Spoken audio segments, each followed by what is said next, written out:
जय श्री कृष्ण। गुरुर्ब्रह्मा गुरुर्विष्णुः गुरुर्देवो महेश्वरः गुरुः साक्षात् परब्रह्म तस्मै श्री गुरवे नमः। कृष्णाय वासुदेवाय हरये परमात्मने प्रणतक्लेशनाशाय गोविन्दाय नमो नमः। नमामि सद्गुरुं शान्तं सच्चिदानन्दविग्रहं पूर्णब्रह्मपरानन्दं ईशमानन्दिवल्लभम्। पार्थाय प्रतिबोधितां भगवता नारायणेन स्वयं व्यासेन ग्रथितां पुराणमुनिना मध्ये महाभारतम् अद्वैतामृतवर्षिणीं भगवतीम् अष्टादशाध्यायिनीम् अम्ब त्वामनुसन्दधामि भगवत् गीते भवद्वेषणी। नमोऽस्तु ते व्यासविशालबुद्धे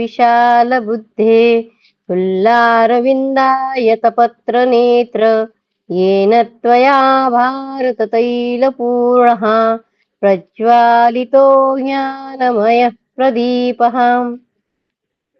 प्रपन्नपारिजाताय स्तोत्रवेत्रैकपाणये ज्ञानमुद्राय कृष्णाय गीतामृतदुहे नमः। नारायणं नमस्कृत्य नरं चैव नरोत्तमं देवीं सरस्वतीं व्यासं ततो जयमुदीरयेत्। जय श्री कृष्ण।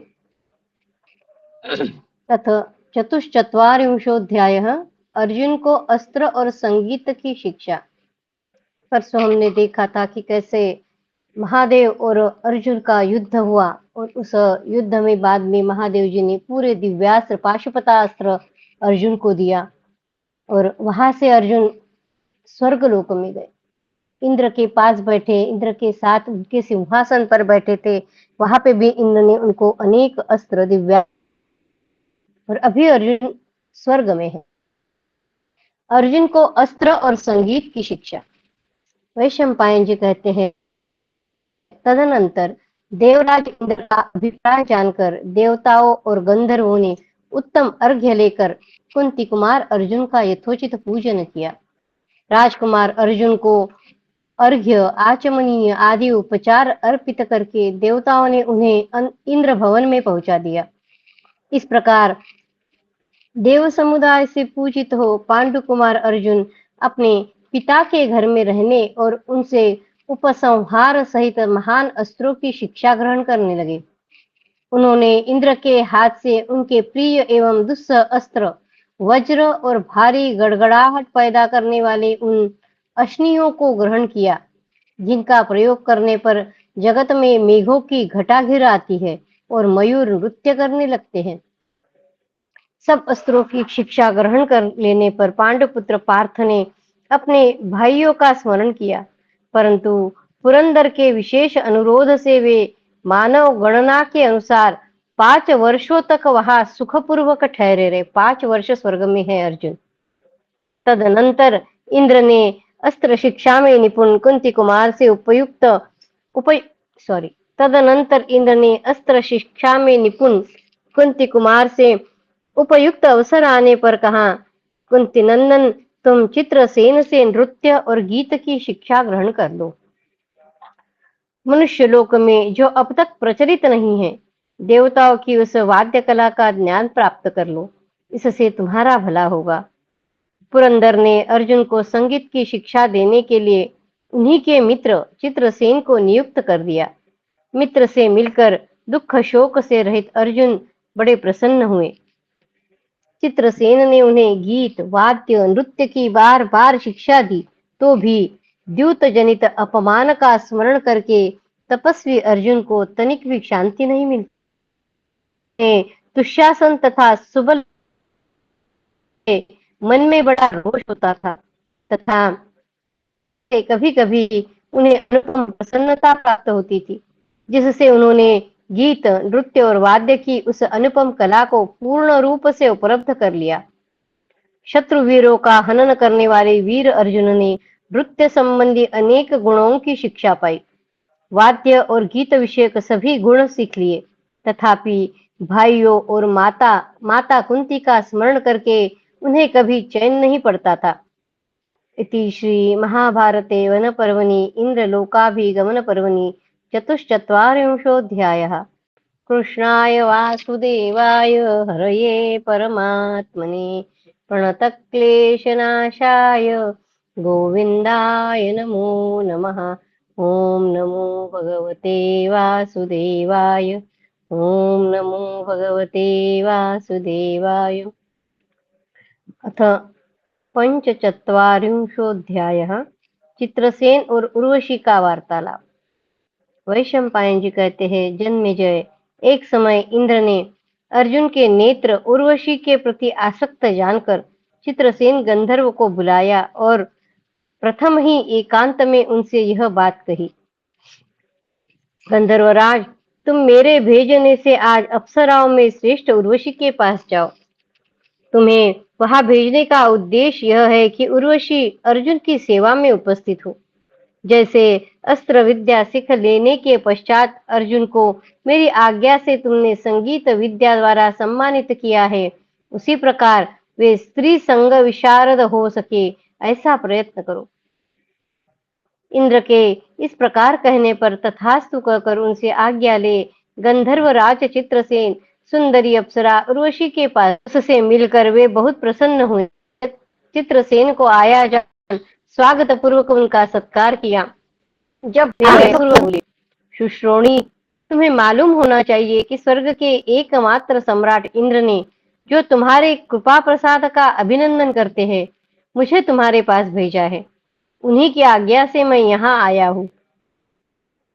सुंदरी, जो अपने स्वाभाविक सद्गुण, श्री, शील, मनोहर रूप, उत्तम व्रत और इंद्रिय संयम के कारण देवताओं तथा मनुष्यों में विख्यात है, बल और पराक्रम के द्वारा जिनकी सर्वत्र प्रसिद्धि है, जो सबके प्रिय, प्रतिभाशाली, वर्चस्वी, तेजस्वी, क्षमाशील तथा ईर्ष्या रहित है, जिन्होंने 6 अंगों सहित चारों वेदों, उपनिषदों और पंचम वेद, इतिहास पुराण का भी अध्ययन किया है, जिन्हें गुरु शुश्रूषा तथा 8 गुणों से युक्त मेधा शक्ति प्राप्त है, जो ब्रह्मचर्य पालन, कार्य दक्षता, संतान तथा युवावस्था के द्वारा अकेले ही देवराज इंद्र की भांति स्वर्गलोक की रक्षा करने में समर्थ है, जो अपने मुंह से अपने गुणों की कभी प्रशंसा नहीं करते, दूसरों को सम्मान देते हैं, अत्यंत सूक्ष्म विषय को भी स्थूल की भांति शीघ्र ही समझ लेते हैं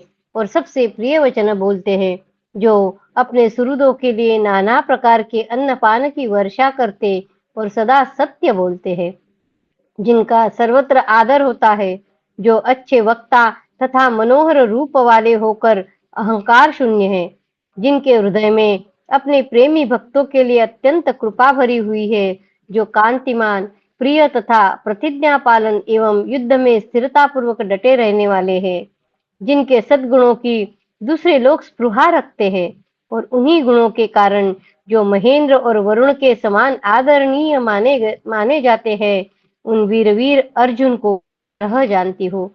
उन्हें स्वर्ग मिलना चाहिए। तुम देवराज की आज्ञा के अनुसार आज अर्जुन, कल्याणी, तुम ऐसा प्रयत्न करो जिससे कुंती कुमार धनंजय तुम पर प्रसन्न हो।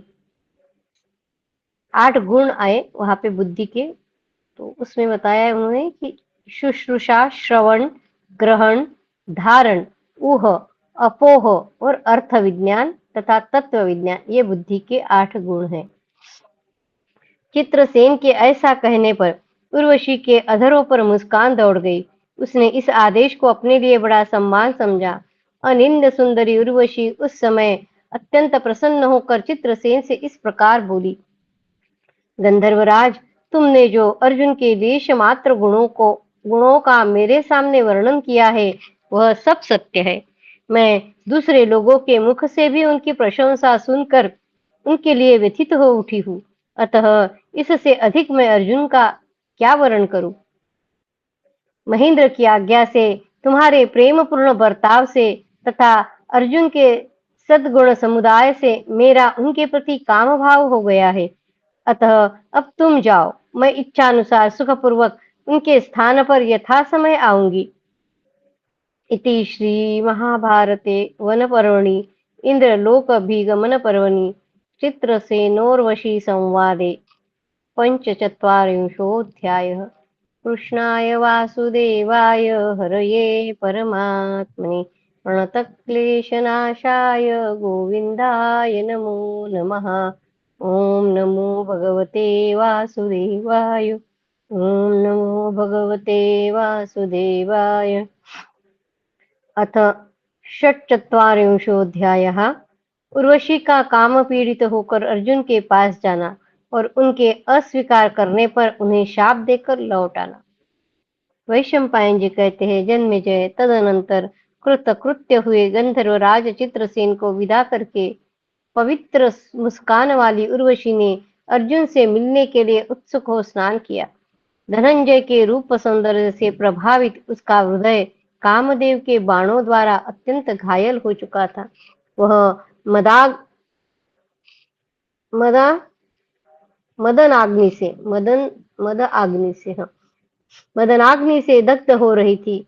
स्नान के पश्चात उसने चमकीले और मनोभिराम आभूषण धारण किए, सुगंधित दिव्य पुष्पों के हारों से अपने को अलंकृत किया। फिर उसने मन ही मन संकल्प किया। दिव्य बिछौनों से सजी हुई एक सुंदर विशाल शैया बिछी हुई है। उसका हृदय सुंदर तथा प्रियतम के चिंतन में एकाग्र था। उसने मन की भावना द्वारा ही यह देखा कि कुंती कुमार अर्जुन उसके पास आ गए हैं और वह उनके साथ रमण कर रही है। संध्या को चंद्रोदय होने पर जब चारों ओर चांदनी छिटक गई, उस समय वह विशाल नितंबों वाली अप्सरा अपने भवन से निकलकर अर्जुन के निवास स्थान की ओर चली। उसके कोमल घुंघराले और लंबे केशों का समूह वेणी के रूप में आबद्ध था। उनमें कुमुद पुष्पों के गुच्छ लगे हुए थे। इस प्रकार सुशोभित वह ललना अर्जुन के गृह की ओर बढ़ी जा रही थी। भवों की भंगिमा, वार्तालाप की मधुरिमा, उज्जवल कांति और सौम्य भाव से संपन्न अपने मनोहर मुखचंद्र द्वारा वह चंद्रमा को चुनौती सी देती हुई इंद्र भवन के पथ पर चल रही थी। चलते समय सुंदर हारों से विभूषित उर्वशी के उठे हुए स्तन जोर जोर से हिल रहे थे। उन पर दिव्य अंगराग लगाए गए थे। उनके अग्रभाग अत्यंत मनोहर थे। वे दिव्य चंदन से चर्चित हो रहे थे। स्तनों की भारी भार का वहन करने के कारण थक कर वह पग पग पर झुकी जाती थी। उसका अत्यंत सुंदर मध्य भाग त्रिवली रेखा से विचित्र शोभा धारण करता था। सुंदर महीन वस्त्रों से आच्छादित उसका जगन प्रदेश अनिंद सौंदर्य से सुशोभित हो रहा था। वह कामदेव का उज्जवल मंदिर जान पड़ता था। नाभि के नीचे के भाग में पर्वत के समान विशाल नितंब ऊंचा और स्थूल प्रतीत होता था। कटी में बंधी हुई करधनी की लड़ियां उस जगन प्रदेश को सुशोभित कर रही थी। वह मनोहर अंग देवलोकवासी महर्षियों के भी चित्त को क्षुब्ध कर देने वाला था। उसके दोनों चरणों के गुल्फ यानी टखने मांस से छुपे हुए थे। उसके विस्तृत तलवे और उंगलियां लाल रंग की थी। वे दोनों पैर कछुए के पीठ के समान ऊंचे होने के साथ ही घुंघरुओं के चिन्ह से सुशोभित थे। वह अल्प सुरापान से, संतोष से, काम से और नाना प्रकार की विलासिताओं से युक्त होने के कारण अत्यंत दर्शनीय हो रही थी। जाती हुई उस विलासिनी अप्सरा की आकृति अनेक आश्चर्यों से भरे हुए स्वर्ग लोक में भी सिद्ध, चारण और गंधर्वों के लिए देखने ही योग्य हो रही थी। अत्यंत महीन मेघ के समान श्याम रंग की सुंदर ओढ़नी ओढ़े तवंगी उर्वशी आकाश में बादलों से ढकी हुई चंद्रलेखा से चली जा रही थी। मन और वायु के समान तीव्र वेग से चलने वाली वह पवित्र मुस्कान से सुशोभित अप्सरा क्षण भर में पांडु कुमार अर्जुन के महल में जा पहुंची। नरश्रेष्ठ जन्मेजय महल के द्वार पर पहुंचकर वह ठहर गई। उस समय द्वारपालों ने अर्जुन को उसके आगमन की सूचना दी। तब सुंदर नेत्रों वाली उर्वशी रात्रि में अर्जुन के अत्यंत मनोहर तथा उज्ज्वल भवन में उपस्थित हुई। राजन, अर्जुन सशंक हृदय से उसके सामने गए। उर्वशी को आई देख अर्जुन के नेत्र लज्जा से मुंद गए। उस समय उन्होंने उसके चरणों में प्रणाम करके उसका गुरुजनोचित सत्कार किया। अर्जुन बोले, देवी, श्रेष्ठ अप्सराओं में भी तुम्हारा सबसे ऊंचा स्थान है। मैं तुम्हारे चरणों में मस्तक रखकर प्रणाम करता हूँ। बताओ, मेरे लिए क्या आज्ञा है? मैं तुम्हारा सेवक हूँ और तुम्हारी आज्ञा का पालन करने के लिए उपस्थित हूँ। अर्जुन की यह बात सुनकर उर्वशी के होश हवास गुम हो गए। उस समय उसने गंधर्वराज चित्रसेन की कही हुई सारी बातें कह सुनाई।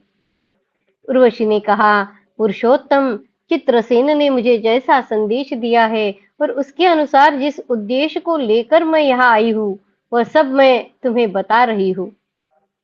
देवराज इंद्र के इस मनोरम निवास स्थान में तुम्हारे शुभागमन के उपलक्ष्य में एक महान उत्सव मनाया गया। यह उत्सव स्वर्ग लोक का सबसे बड़ा उत्सव था। उसमें रुद्र, आदित्य, अश्विनी कुमार और वसुगण, इन सब का सब ओर से समागम हुआ था। नरश्रेष्ठ, महर्षि समुदाय, राजर्षि प्रवर, सिद्ध, चारण, यक्ष तथा बड़े बड़े नाग, ये सभी अपने पद, सम्मान और प्रभाव के अनुसार योग्य आसनों पर बैठे थे। इन सब के शरीर अग्नि, चंद्रमा और सूर्य के समान तेजस्वी थे और ये समस्त देवता अपनी अद्भुत समृद्धि से प्रकाशित हो रहे थे। विशाल नेत्रों वाले इंद्र कुमार उस समय गंधर्वों द्वारा अनेक वीणाएं बजाई जा रही थी। दिव्य मनोरम संगीत छिड़ा हुआ था और सभी प्रमुख अप्सराएं नृत्य कर रही थी।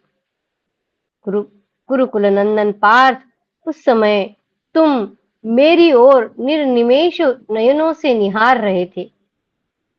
देवसभा में जब उस महोत्सव की समाप्ति हुई, तब तुम्हारे पिता की आज्ञा लेकर सब देवता अपने अपने भवन को चले गए। इसी प्रकार आपके पिता से विदा लेकर सभी प्रमुख अप्सराएं तथा दूसरी साधारण अप्सराएं भी अपने अपने घर को चली गए। तुम्हारे पिता ने इंद्र के बारे में बोल रहे। कमल नयन, तदनंतर देवराज इंद्र का संदेश लेकर गंधर्व प्रवर चित्रसेन मेरे पास आए और इस प्रकार बोले, वरवारिणी, देवेश्वर इंद्र ने तुम्हारे लिए एक संदेश देकर मुझे भेजा है। तुम उसे सुनकर महेंद्र का, मेरा तथा मुझसे अपना भी प्रिय कार्य करो। सुश्रोणी, जो संग्राम में इंद्र के समान पराक्रमी और उदारता आदि गुणों से सदा संपन्न है, उन कुंती नंदन अर्जुन की सेवा तुम स्वीकार करो। इस प्रकार चित्रसेन ने मुझसे कहा था। तदनंतर चित्रसेन और तुम्हारे पिता की आज्ञा शिरोधार्य करके मैं तुम्हारी सेवा के लिए तुम्हारे पास आई हूँ। तुम्हारे गुणों ने मेरे चित्त को अपनी ओर खींच लिया है। मैं कामदेव के वश में हो गई हूँ। वीर, मेरे हृदय में भी चिरकाल से यह मनोरथ चला आ रहा था। वैशंपायन जी कहते हैं, जन्मेजय, स्वर्ग लोक में उर्वशी की यह बात सुनकर अर्जुन अत्यंत लज्जा से गड़ गए और हाथों से दोनों कान मूंद कर बोले, सौभाग्यशालिनी, तुम जैसी बात कह रही हो उसे सुनना भी मेरे लिए बड़े दुख की बात है। निश्चय ही तुम मेरे दृष्टि में गुरु पत्नियों के समान पूजनीय हो। कल्याणी, मेरे लिए जैसी महाभागा कुंती और इंद्राणी शची है, वैसे ही तुम भी हो। इस विषय में कोई अन्यथा विचार नहीं करना चाहिए। शुभे, पवित्र मुस्कान वाली उर्वशी, मैंने जो उस समय सभा में तुम्हारी ओर एक टक दृष्टि से देखा था, उसका एक विशेष कारण था। उसे सत्य बताता हूँ, सुनो। यह आनंदमयी उर्वशी ही पुरुवंश की जननी है। उर्वशी ही पुरुवंश की जननी है, ऐसा समझकर मेरे नेत्र खिल उठे और इस पूज्य भाव को लेकर ही मैंने तुम्हें वहां देखा था। कल्याणमयी अप्सरा, तुम मेरे विषय में कोई अन्यथा भाव मन में न लाओ। तुम मेरे वंश की वृद्धि करने वाली हो, अतः गुरु से भी अधिक गौरवशालिनी हो। उर्वशी ने कहा, वीर देवराज नंदन, हम सब अप्सराएं स्वर्गवासियों के लिए अनावृत है। हमारा किसी के साथ कोई पर्दा नहीं है, अतः तुम मुझे गुरुजन के स्थान पर नियुक्त न करो। कुरुवंश के कितने ही पोते नाती तपस्या करके यहाँ आते हैं और वे हम सब अप्सराओं के साथ रमण करते हैं। इसमें उनका कोई अपराध नहीं समझा जाता। मुझ पर प्रसन्न हो, मैं काम वेदना से पीड़ित हूँ, मेरा त्याग न करो। मैं तुम्हारी भक्त हूँ और मदाग्नि से दग्ध हो रही हूँ, अतः मुझे अंगीकार करो।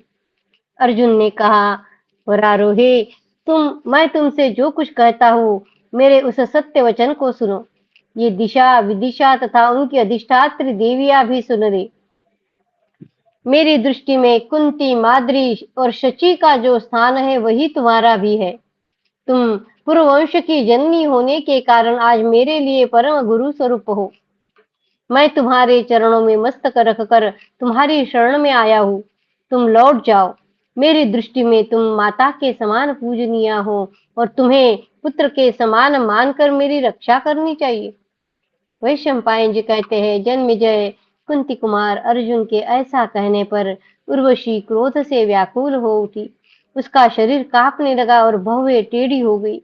उसने अर्जुन को शाप देते हुए कहा, उर्वशी बोली, अर्जुन, तुम्हारे पिता इंद्र के कहने से मैं स्वयं तुम्हारे घर पर आई और काम बाण से घायल हो रही हूँ, फिर भी तुम मेरा आदर नहीं करते। अतः तुम्हें स्त्रियों के बीच में सम्मान रहित होकर नर्तक बनकर रहना पड़ेगा। स्त्रियों के बीच में सम्मान रहित होकर नर्तक बनकर रहना पड़ेगा। तुम नपुंसक कहलाओगे और तुम्हारा सारा आचार व्यवहार हिजड़ों के समान ही हो जाएगा। फड़कते हुए ओठों से इस प्रकार शाप देकर उर्वशी लंबी सांसें खींचती हुई पुनः शीघ्र ही अपने घर को लौट गई।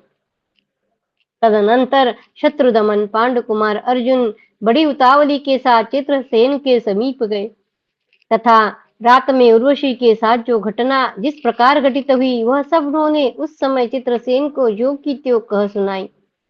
साथ ही उसके शाप देने की बात भी उन्होंने बार बार दोहराई। चित्रसेन ने भी सारी घटना देवराज इंद्र से निवेदन की। तब इंद्र ने अपने पुत्र अर्जुन को बुलाकर एकांत में कल्याणमय वचनों द्वारा सांत्वना देते हुए मुस्कुराकर उनसे कहा, तात, तुम सत्पुरुषों के शिरोमणि हो। तुम जैसे पुत्र को पाकर कुंती वास्तव में श्रेष्ठ पुत्र वाली है। महाबाहो, तुमने अपने धैर्य यानी इंद्रिय संयम के द्वारा ऋषियों को भी पराजित कर दिया है। तुमने अपने इंद्रिय संयम के द्वारा ऋषियों को भी पराजित कर दिया है। उर्वशी ने जो तुम्हें शाप दिया है वह तुम्हारे अभिष्ट अर्थ का साधक होगा। उर्वशी ने तुम्हें जो शाप दिया है वह तुम्हारे अभिष्ट अर्थ का साधक होगा। तुम्हें भूतल पर 13वें वर्ष में अज्ञातवास करना है। वीर, उर्वशी के दिए हुए शाप को तुम उसी वर्ष में पूर्ण कर दोगे। नर्तक वेश और नपुंसक भाव से 1 वर्ष तक इच्छा अनुसार विचरण करके तुम फिर अपना पुरुषत्व प्राप्त कर लोगे। इंद्र के ऐसा कहने पर शत्रु वीरों का संहार करने वाले अर्जुन को बड़ी प्रसन्नता हुई। फिर तो उन्हें शाप की चिंता छूट गई। पांडुपुत्र धनंजय महायशस्वी गंधर्व चित्रसेन के साथ स्वर्गलोक में सुखपूर्वक रहने लगे। जो मनुष्य पांडुनंद अर्जुन के इस चरित्र को प्रतिदिन सुनता है, उसके मन में पापपूर्ण विषय भोगों की इच्छा नहीं होती। देवराज इंद्र के पुत्र अर्जुन के इस अत्यंत दुष्कर पवित्र चरित्र को सुनकर मद, दंभ तथा विषयासक्ति आदि दोषों से रहित श्रेष्ठ मानव स्वर्गलोक में जाकर वहां सुखपूर्वक निवास करते हैं। इति श्री महाभारते वनपर्वणि इन्द्रलोकाभिगमनपर्वणि उर्वशी शापो नाम षट्चत्वारिंशोऽध्यायः। कृष्णाय वासुदेवाय हरये परमात्मने प्रणतक्लेशनाशाय गोविन्दाय नमो नमः। ॐ नमो भगवते वासुदेवाय। ॐ नमो भगवते वासुदेवाय। अथ सप्तचत्वारिंशोऽध्यायः। लोमश मुनि का स्वर्ग में इंद्र और अर्जुन से मिलकर उनका संदेश ले काम्यक वन में आना। वैशंपायन जी कहते हैं, जन्मेजय, एक समय की बात है, महर्षि लोमश इधर उधर घूमते हुए इंद्र से मिलने की इच्छा लेकर स्वर्ग में गए। उन महामुनि ने देवराज इंद्र से मिलकर उन्हें नमस्कार किया और देखा पांडुनंदन अर्जुन इंद्र के आधे सिंहासन पर बैठे हैं। तदनंतर इंद्र की आज्ञा से एक उत्तम सिंहासन पर, जहां ऊपर कुश का आसन बिछा हुआ था, महर्षियों से पूजित द्विजवर लोमेश जी बैठे।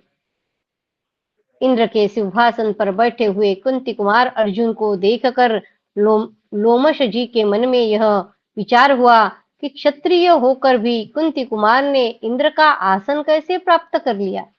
क्षत्रिय होकर भी कुंती कुमार ने इंद्र का आसन कैसे प्राप्त कर लिया। इनका पुण्य कर्म क्या है? इन्होंने किन किन लोकों पर विजय पाई है? किस पुण्य के प्रभाव से इन्होंने यह देव वंदित स्थान प्राप्त किया है? लोमश मुनि के संकल्प को जानकर रुद्रहंता शचीपति इंद्र ने हंसते हुए उनसे कहा, ब्रह्मर्षि, आपके मन में जो प्रश्न उठा है उसका समाधान कर रहा हूं, सुनिए। ये अर्जुन मानव योनि में उत्पन्न हुए केवल मरण धर्मा मनुष्य नहीं है। महर्षि, ये महाबाहु धनंजय कुंती के गर्भ से उत्पन्न हुए मेरे पुत्र है और कुछ कारणवश अस्त्र विद्या सीखने के लिए यहाँ आए हैं। आश्चर्य है कि आप इन पुरातन ऋषि प्रवर को नहीं जानते हैं।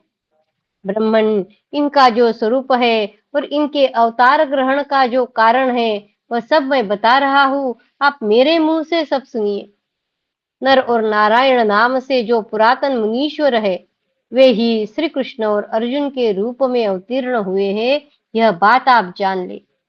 नर और नारायण नाम से प्रसिद्ध जो पुरातन मुनीश्वर है, वे ही श्री कृष्ण और अर्जुन के रूप में अवतीर्ण हुए हैं, यह बात आप जान ले। तीनों लोकों में विख्यात नर और नर नारायण ऋषि ही देवताओं का कार्य सिद्ध करने के लिए पुण्य के आधार रूप भूतल पर अवतीर्ण हुए हैं।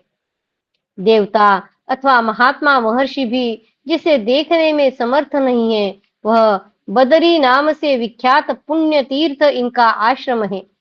वही पूर्व काल में इन श्री कृष्ण और अर्जुन का नारायण और नर का निवास स्थान था, बद्रिकाश्रम, जहां से सिद्ध चारण सेवित गंगा का प्राकट्य हुआ।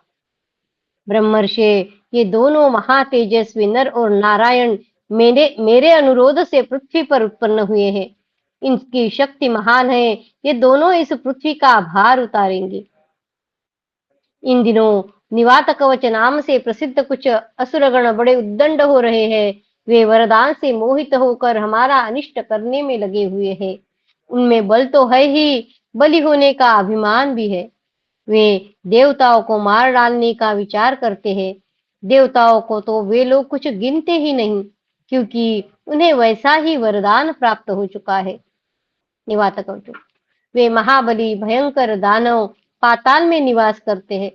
संपूर्ण देवता मिलकर भी उनके साथ युद्ध नहीं कर सकते।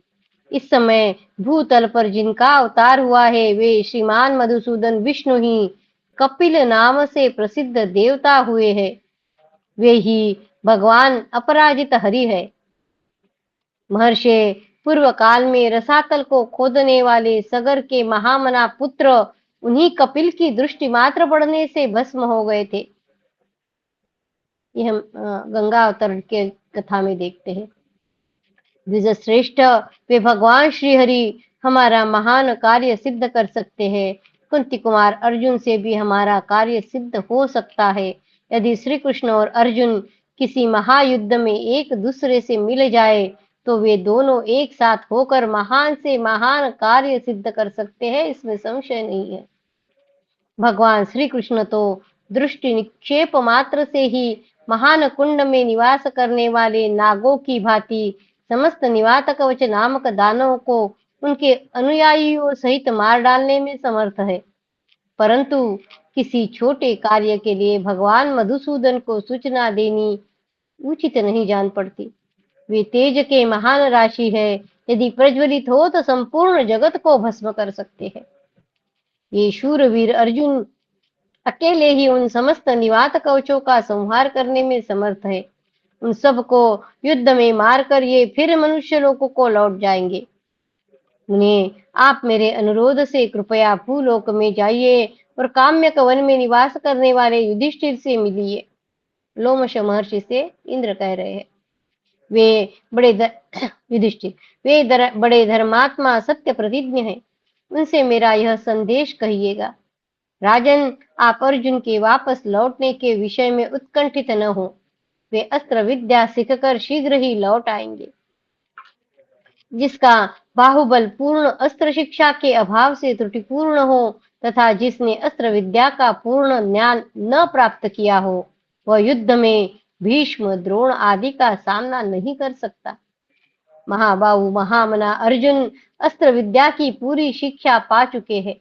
वे दिव्य, नृत्य, वाद्य एवं गीत की कला में भी पारंगत हो गए हैं। मनुजेश्वर, आप भी अपने सभी भाइयों के साथ पवित्र तीर्थों का दर्शन कीजिए। राजेंद्र, पुण्य तीर्थों में स्नान करके पाप ताप से रहित हो सुखी एवं निष्कलंक जीवन बिताते हुए आप राज्य भोग करेंगे। द्विजश्रेष्ठ, आप भी भूतल पर विचरने वाले राजा युधिष्ठिर की रक्षा करते रहे, क्योंकि आप तपोबल से संपन्न हैं। लोमश ऋषि से कह रहे। पर्वतों के दुर्गम स्थानों में तथा ऊंची नीची भूमियों में भयंकर राक्षस निवास करते हैं। उनसे आप भाइयों सहित युधिष्ठिर की रक्षा कीजिएगा। महेंद्र के ऐसा कहने पर अर्जुन ने भी विनीत होकर लोमश मुनि से कहा, मुने, पांडुनंदन युधिष्ठिर की भाइयों सहित रक्षा कीजिए। साधु शिरोमणे, आपसे सुरक्षित रहकर राजा युधिष्ठिर तीर्थों में भ्रमण करे और दान दे, ऐसी कृपा कीजिए। वैशंपायन जी कहते हैं, जन्मेजय बहुत अच्छा कहकर महातपस्वी लोमश जी ने उनका अनुरोध मान लिया और काम्यक वन में जाने के लिए भूलोकों की ओर प्रस्थान किया। वहां पहुंचकर उन्होंने शत्रुदमन, कुंती कुमार धर्मराज युधिष्ठिर को भाइयों तथा तपस्वी मुनियों से घिरा हुआ देखा। इति श्री महाभारते वन पर्वणि इंद्रलोकाभिगमन पर्वणि लोमश गमने सप्तचत्वारिंशोऽध्यायः। कृष्णाय वासुदेवाय हरये परमात्मने प्रणतक्लेशनाशाय गोविन्दाय नमो नमः।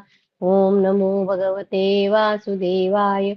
ओम नमो भगवते वासुदेवाय।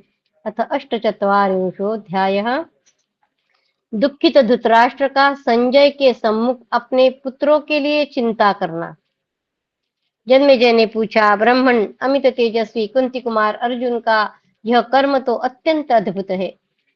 परम बुद्धिमान राजा धृतराष्ट्र ने भी यह सब अवश्य सुना होगा। उसे सुनकर उन्होंने क्या कहा था, यह बतलाइए। वैशंपायन जी ने कहा, जन्मेजय, अंबिका नंदन राजा धृतराष्ट्र ने ऋषि द्वैपायन व्यास के मुख से अर्जुन के इंद्रलोक गमन का समाचार सुनकर संजय से यह बात कही। धृतराष्ट्र बोले, सूत, मैंने परम बुद्धिमान कुंती कुमार अर्जुन का सारा वृत्तांत सुना है। सारथे, क्या तुम्हें भी इस विषय में यथार्थ बातें ज्ञात हुई है?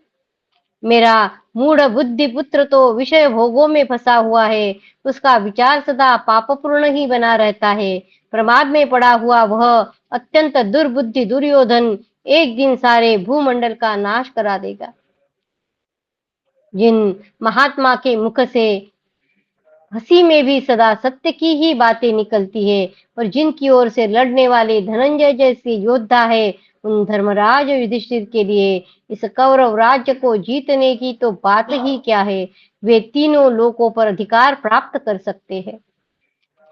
जो पत्थर पर रगड़कर तेज किए गए हैं, जिनके अग्रभाग बड़े तीखे हैं, उन कर्णी नामक नारचों का प्रहार करने वाले अर्जुन के आगे कौन योद्धा ठहर सकता है?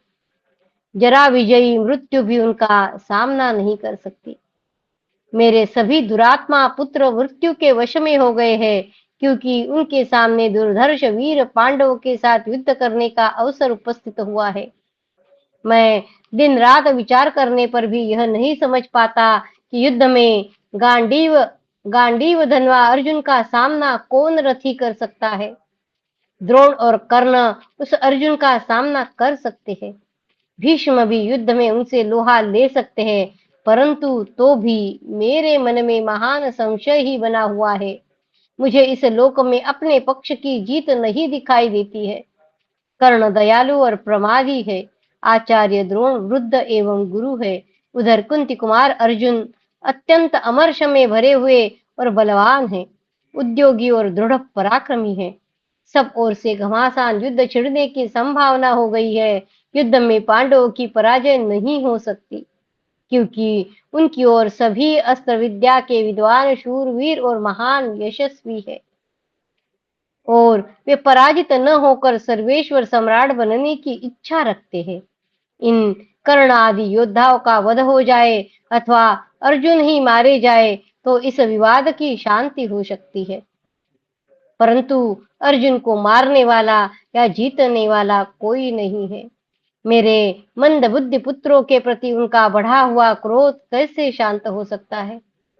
अर्जुन इंद्र के समान वीर है। उन्होंने खांडव वन में अग्नि को तृप्त किया तथा राजसूय महायज्ञ में समस्त राजाओं पर विजय पाई।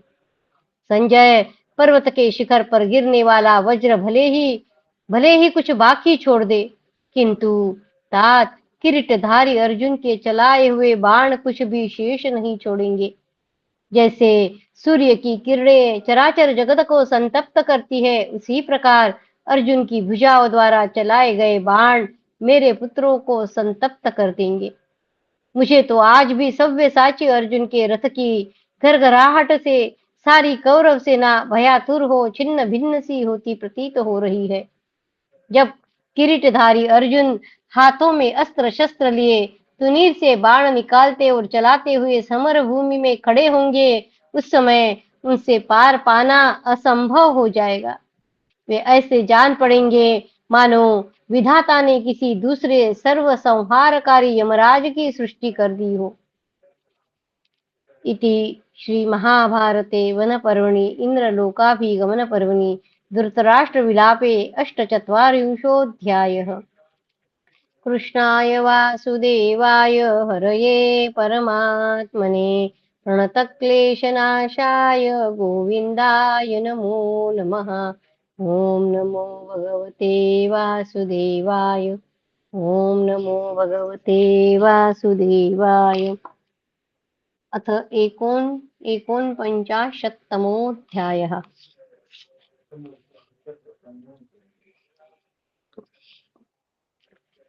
संजय के द्वारा धृतराष्ट्र की बातों का अनुमोदन और धृतराष्ट्र का संताप। संजय उवाच। संजय बोला, राजन, आपने दुर्योधन के विषय में जो बात कही है वे सभी यथार्थ है। महीपते, आपका वचन मिथ्या नहीं है। महातेजस्वी वे पांडव अपनी धर्मपत्नी यशस्विनी कृष्णा को सभा में लाई गई देखकर क्रोध से भरे हुए हैं, और महाराज दुशासन तथा कर्ण की वे कठोर बातें सुनकर पांडव आप लोगों की निंदा करते हैं, ऐसा मुझे विश्वास है। राजेंद्र, मैंने यह भी सुना है कि कुंती कुमार अर्जुन ने एकादश मूर्तिधारी भगवान शंकर को भी अपने धनुष बाण की कला द्वारा संतुष्ट किया है।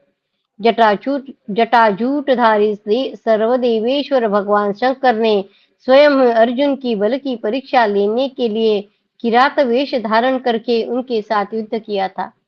वहां अस्त्र प्राप्ति के लिए विशेष उद्योगशील कुरुकुल रत्न अर्जुन को उनकी तपस्या से प्रसन्न होकर उन लोकपालों ने भी दर्शन दिया था। इस संसार में अर्जुन को छोड़कर दूसरा कोई मनुष्य ऐसा नहीं है जो इन लोकेश्वरों का साक्षात दर्शन प्राप्त कर सके। राजन, अष्टमूर्ति भगवान महेश्वर भी जिस युद्ध में पराजित न कर सके, उन्हीं वीरवर अर्जुन को दूसरा कौन वीर पुरुष जीतने का साहस कर सकता है। अष्टमूर्ति क्या है वो बता रहे हैं। शिव जी की 8 मूर्तियां है। सूर्य, जल, पृथ्वी, अग्नि, वायु, आकाश, दीक्षित ब्राह्मण तथा चंद्रमा, ये शिव जी की 8 मूर्तियां है। भरी सभा में द्रौपदी का वस्त्र खींचकर पांडवों को कुपित करने वाले आपके पुत्रों ने स्वयं ही इस रोमांचकारी, अत्यंत भयंकर एवं घमासान युद्ध को निमंत्रित किया है। जब दुर्योधन ने द्रौपदी को अपनी दोनों जांघें दिखाई थी, उस समय यह देखकर भीमसेन फड़कते हुए होठों से जो बात कही थी वह व्यर्थ नहीं हो सकती। उन्होंने कहा था, पापी दुर्योधन, मैं 13वें वर्ष के अंत में अपनी भयानक वेग वाली गदा से तुझ कपटी जुआरी की दोनों जांघें तोड़ डालूंगा। सभी पांडव प्रहार करने वाले योद्धाओं में श्रेष्ठ है, सभी अपरिमित तेज से संपन्न है तथा सबको सभी अस्त्रों का परिज्ञान है, अतः वे देवताओं के लिए भी अत्यंत दुर्जय है। मेरा तो ऐसा विश्वास है कि अपनी पत्नी के अपमान जनित अमर्ष से युक्त और रोष से उत्तेजित हो समस्त कुंती पुत्र संग्राम में आपके पुत्रों का संहार कर डालेंगे। धृतराष्ट्र ने कहा, सूत, कर्ण ने कठोर बात कहकर क्या किया? पूरा वैर तो इतने से ही बढ़ गया कि द्रौपदी को सभा में केश पकड़कर लाया गया। अभी भी मेरे मूर्ख पुत्र चुपचाप बैठे हैं। उनका बड़ा भाई दुर्योधन विनय एवं नीति के मार्ग पर नहीं चलता।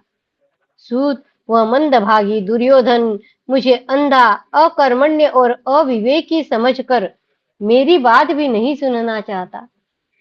कर्ण और शकुनी आदि जो उसके मूर्ख मंत्री है, वे भी विचार शून्य होकर उसके अधिक से अधिक दोष बढ़ाने की ही चेष्टा करते हैं। अमित तेजस्वी अर्जुन के द्वारा स्वेच्छा पूर्वक छोड़े हुए बाण भी मेरे पुत्रों को जलाकर भस्म कर सकते हैं, फिर क्रोध पूर्वक छोड़े हुए बाणों के लिए तो क्या कहना।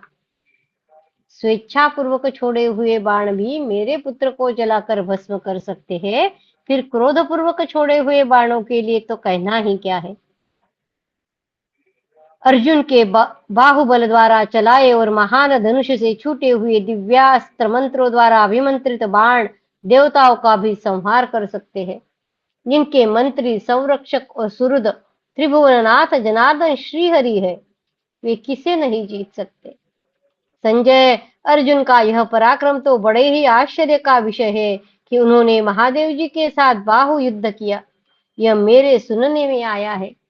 आज से पहले खांडव वन में अग्निदेव की सहायता के लिए श्री कृष्ण और अर्जुन ने जो कुछ किया है वह तो संपूर्ण जगत की आंखों के सामने है। जब कुंती पुत्र अर्जुन, भीमसेन और यदुकुल तिलक वासुदेव श्री कृष्ण क्रोध में भरे हुए हैं, तब मुझे यह विश्वास कर लेना चाहिए कि शकुनी तथा अन्य मंत्रियों सहित मेरे सभी पुत्र सर्वथा जीवित नहीं रह सकते। इति श्री महाभारते वन पर्वणि इंद्रलोकाभिगमन पर्वणि धृतराष्ट्रखेदे एकोनपञ्चाशत्तमोऽध्यायः। कृष्णाय वासुदेवाय हरये परमात्मने प्रणतक्लेशनाशाय गोविन्दाय नमो नमः। ॐ नमो भगवते वासुदेवाय। ॐ नमो भगवते वासुदेवाय। अथ 50तमोऽध्यायः। वन में पांडवों का आहार। जन्मेजय बोले, मुने, वीर पांडवों को वन में निर्वासित करके राजा धृतराष्ट्र ने जो इतना शोक किया है, यह सब व्यर्थ था। उस मंद बुद्धि राजकुमार दुर्योधन का ही किसी तरह त्याग देना उनके लिए सर्वथा उचित था, जो महारथी पांडवों को अपने दुर्व्यवहार से कुपित करता जा रहा था। विप्रवर, बताइए, पांडव लोग वन में क्या भोजन करते थे? जंगली फल मूल या खेती से पैदा हुआ ग्रामीण अन्न, इसका आप स्पष्ट वर्णन कीजिए। जन्मेजय पूछ रहे हैं वैशंपायन जी से। वैशंपायन जी ने कहा, राजन, पुरुष श्रेष्ठ पांडव जंगली फल मूल और खेती से पैदा हुआ अन्नादि भी पहले ब्राह्मणों को निवेदन करके फिर स्वयं खाते थे, एवं सब लोगों की रक्षा के लिए केवल बाणों के द्वारा ही हिंसक पशुओं को मारा करते थे। राजन, उन दिनों वन में निवास करने वाले महाधनुर्धर शूरवीर पांडवों के साथ बहुत से साग्निक यानी अग्निहोत्री और निरग्निक यानी अग्निहोत्र रहित, जो नहीं करते अग्निहोत्र, ऐसे ब्राह्मण भी रहते थे। राजा युधिष्ठिर जिनका पालन करते थे, वे महात्मा स्नातक मोक्षवित्ता ब्राह्मण 10,000 की संख्या में थे। वे रुरुमृग, रुरुमृग, कृष्ण मृग तथा अन्य जो मेध्य यानी पवित्र हिंसक वन जंतु थे, उन सबको विविध बाणों द्वारा मारकर उनके चर्म ब्राह्मणों को आसन आदि बनाने के लिए अर्पित कर देते थे। वे रुरु मृग, कृष्ण मृग मृग तथा अन्य जो मेध्य यानी हिंसक वन जंतु थे। मेध्य यानी क्या बता रहे हैं? सिंह और व्याघ्रादि हिंसक जानवरों को मार देने से वे मरने वाले को पवित्र करने वाले हैं, इसलिए उनको पवित्र कहा गया है। अच्छा, हिंसक जो प्राणी है, जानवर है, उनको अगर मार दिया गया हिंसक को, तो मारने वाला पवित्र होता है, ऐसे उन्होंने कहा, इसलिए उनको पवित्र कहा गया है। वहां उन ब्राह्मणों में से कोई भी ऐसा नहीं दिखाई देता था जिसके शरीर का रंग दूषित हो अथवा जो किसी रोग से ग्रस्त हो। उनमें से कोई कृशकाय, दुर्बल, दीन अथवा भयभीत भी नहीं जान पड़ता था। कुरुकुल तिलक धर्मराज युधिष्ठिर अपने भाइयों का प्रिय प्रिय पुत्रों के भांति तथा ज्ञातिजनों का सहोदर भाइयों के समान पालन पोषण करते थे। इसी प्रकार यशस्विनी द्रौपदी भी पतियों तथा समस्त द्विजातियों को माता के समान पहले भोजन कराकर पीछे बचा कुचा आप खाती थी। राजा युधिष्ठिर पूर्व दिशा में, भीमसेन दक्षिण दिशा में तथा नकुल सहदेव पश्चिम एवं उत्तर दिशा में और कभी सब मिलकर नित्य वन में निकल जाते और धनुषधारी डाकुओं तथा हिंसक पशुओं का संहार किया करते थे। इस प्रकार काम्य कवन में अर्जुन से वियुक्त एवं उनके लिए उत्कंठित होकर निवास करने वाले पांडवों के 5 वर्ष व्यतीत हो गए। इतने समय तक उनका स्वाध्याय, जप और होम सदा पूर्ववत चलता रहा।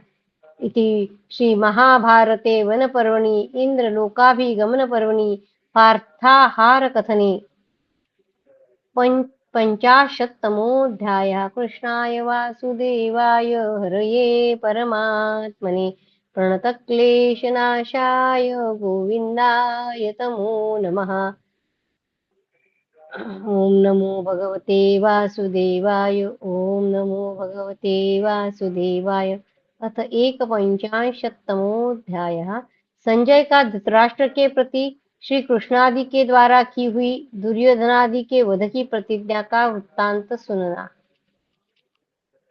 वैशंपायन जी कहते हैं, पुरुष रत्न जन्मेजय पांडवों का वह अद्भुत एवं अलौकिक चित्र सुनकर अंबिकानंदन राजा धृतराष्ट्र का मन चिंता और शोक में डूब गया। वे अत्यंत खिन्न हो उठे और लंबी एवं गर्म सांसें खींचकर अपने सारथी संजय को निकट बुलाकर बोले, सूत, मैं बीते हुए द्यूत जनित घोर अन्याय का स्मरण करके दिन तथा रात में क्षण भर भी शांति नहीं पाता। मैं देखता हूँ पांडवों के पराक्रम असह्य है, उनमें शौर्य, धैर्य तथा उत्तम धारणा शक्ति है। उन सब भाइयों में परस्पर अलौकिक प्रेम है। देवपुत्र महाभाग नकुल सहदेव देवराज इंद्र के समान तेजस्वी है। वे दोनों ही पांडव युद्ध में प्रचंड है। उनके आयुध दृढ़ है, वे दूर तक निशाना मारते हैं। युद्ध के लिए उनका भी दृढ़ निश्चय है। वे दोनों ही बड़ी शीघ्रता से हस्त संचालन करते हैं। उनका क्रोध भी अत्यंत दृढ़ है। वे सदा उद्योगशील और बड़े वेगवान हैं। जिस समय भीमसेन और अर्जुन को आगे रखकर वे दोनों सिंह के समान पराक्रमी और अश्विनी कुमारों के समान दुस्सह वीर युद्ध के मुहाने पर खड़े होंगे, उस समय मुझे अपनी सेना का कोई वीर शेष रहता नहीं दिखाई देता है। संजय, देवपुत्र महारथी नकुल सहदेव युद्ध में अनुपम है। कोई भी रथी उनका सामना नहीं कर सकता। अमर्ष में भरे हुए माद्री कुमार द्रौपदी को दिए हुए उस कष्ट को कभी क्षमा नहीं करेंगे।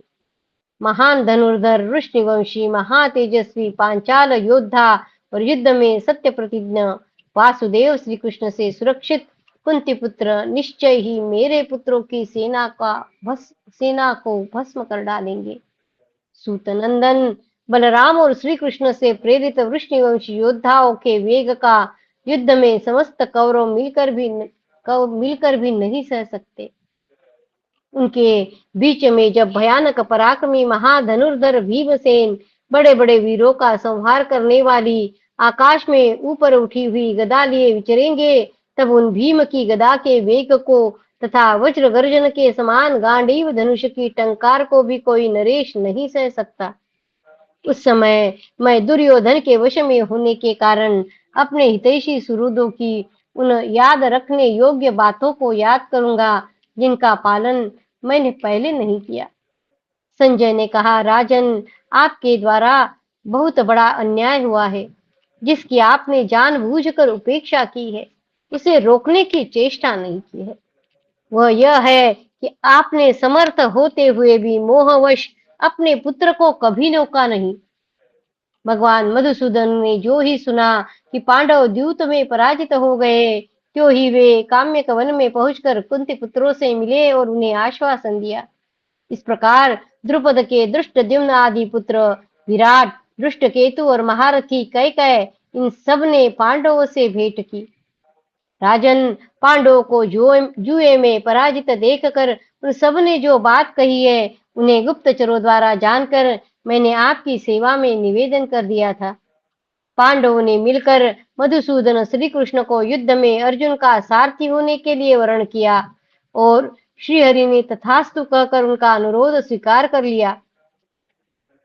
भगवान श्री कृष्ण भी कुंती पुत्रों को उस अवस्था में काला मृगचर्म ओढ़कर आए हुए देख उस समय अमर्ष में भर गए और युधिष्ठिर से इस प्रकार बोले, इंद्रप्रस्थ में कुंती कुमारों के पास जो समृद्धि थी तथा राजसूय यज्ञ के समय जिसे मैंने अपनी आंखों देखा था, वह अन्य नरेशों के लिए अत्यंत दुर्लभ थी। उस समय सब भूमिपाल पांडवों के शस्त्रों के तेज से भयभीत थे। अंग वंग पुंड्र उड्र चोल द्रविड़ आंध्र सागर तटवर्ती द्वीप तथा समुद्र के समीप निवास करने वाले जो राजा थे, वे सभी राजसूय यज्ञ में उपस्थित थे। सिंहल, बर्बर, म्लेच्छ, लंका निवासी, पश्चिम के राष्ट्र, सागर के निकटवर्ती सैकड़ों प्रदेश, पल्लव, दरद, समस्त किरात, यवन, शक, हराहुन, चीन, तुषार, सैंधव, जागुड़, रामठ, मुंड, श्रीराज्य, तंगण, केकय, मालव तथा काश्मीर देश के नरेश भी राजसूय यज्ञ में बुलाए गए थे और मैंने उन सबको आपके यज्ञ में रसोई परोसते देखा था। सब और फैली हुई आपकी उस चंचल समृद्धि को जिन लोगों ने छल से छीन लिया है, उनके प्राण लेकर भी मैं उसे पुनः वापस लाऊंगा।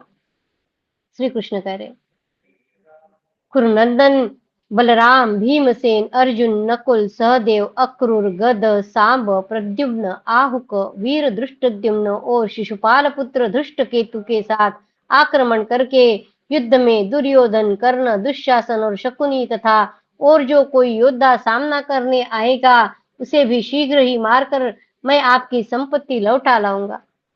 तदनंतर आप भाइयों सहित हस्तिनापुर में निवास करते हुए धृतराष्ट्र की राजलक्ष्मी को पाकर इस सारी पृथ्वी का शासन कीजिए।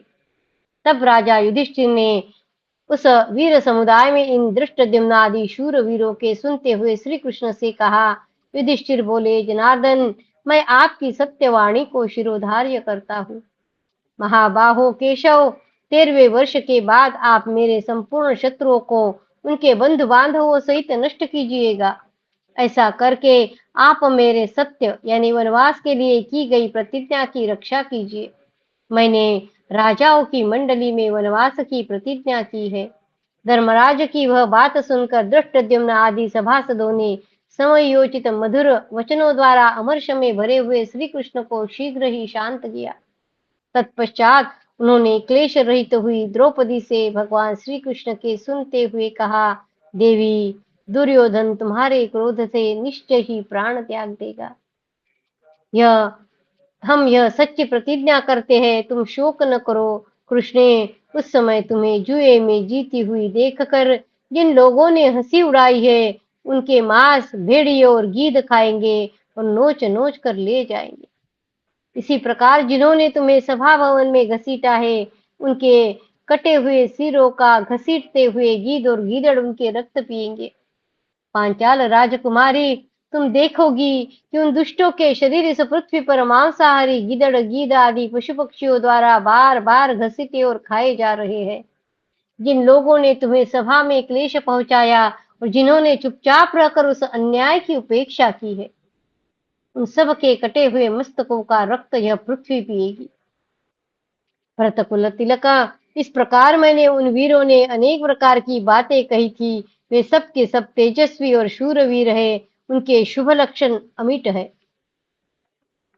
धर्मराज ने 13वें वर्ष के बाद युद्ध करने के लिए उनका वर्ण किया है। वे महारथी वीर भगवान श्री कृष्ण को आगे रखकर आक्रमण करेंगे। बलराम, श्री कृष्ण, अर्जुन, प्रद्युम्न, सांब, सात्यकी, भीमसेन, नकुल, सहदेव के कई राजकुमार, द्रुपद और उनके पुत्र तथा मत्स्य, नरेश, विराट, ये सब के सब विश्व विख्यात अजेय वीर है। ये महामना जब अपने सगे संबंधियों और सेना के साथ धावा करेंगे, उस समय क्रोध में भरे हुए केसरी सिंहों के समान महावीरों का समर में जीवन की इच्छा रखने वाला कौन पुरुष सामना करेगा? धृतराष्ट्र बोले, संजय, जब जुआ खेला जा रहा था उस समय विदुर ने मुझसे जो यह बात कही थी कि नरेंद्र, यदि आप पांडवों को जुए में जीतेंगे तो निश्चय ही यह कौरवों के लिए खून की धारा से भरा हुआ अत्यंत भयंकर विनाश काल होगा। सूत, विदुर ने पहले तो बात कही थी वह अवश्य ही उसी प्रकार होगी, ऐसा मेरा विश्वास है। वनवास का समय व्यतीत होने पर पांडवों के कथनानुसार यह घोर युद्ध होकर ही रहेगा, इसमें संशय नहीं है। इति श्री महाभारते वन पर्वणि इंद्रलोकाभिगमन पर्वणि धृतराष्ट्र विलापे एकपञ्चाशत्तमोऽध्यायः। कृष्णाय वासुदेवाय हरये परमात्मने प्रणतक्लेशनाशाय गोविन्दाय नमो नमः। ॐ नमो भगवते वासुदेवाय। ॐ नमो भगवते वासुदेवाय। भव भवे यथा भक्तिः पादयोस्तव जायते, तथा कुरुष्व देवेश नाथस्त्वं नो यतः प्रभो। नाम संकीर्तनं यस्य सर्वपापप्रणाशनं, प्रणामो दुःखशमनः तं नमामि हरिं परं, तं नमामि हरिं परं। त्वदीयं वस्तु गोविन्द तुभ्यमेव समर्पये, तेन त्वदङ्घ्रिकमले रतिं मे यच्छ शाश्वतीम्। ॐ पूर्णमद पूर्णमिदं पूर्णात् पूर्णमुदच्यते, पूर्णस्य पूर्णमादाय पूर्णमेवावशिष्यते। ॐ शान्ति शान्ति शान्तिः। हरि ओम तत्सत्।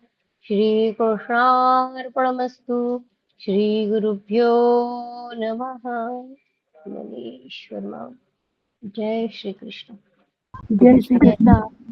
धन्यवाद ताई। जय श्री कृष्ण।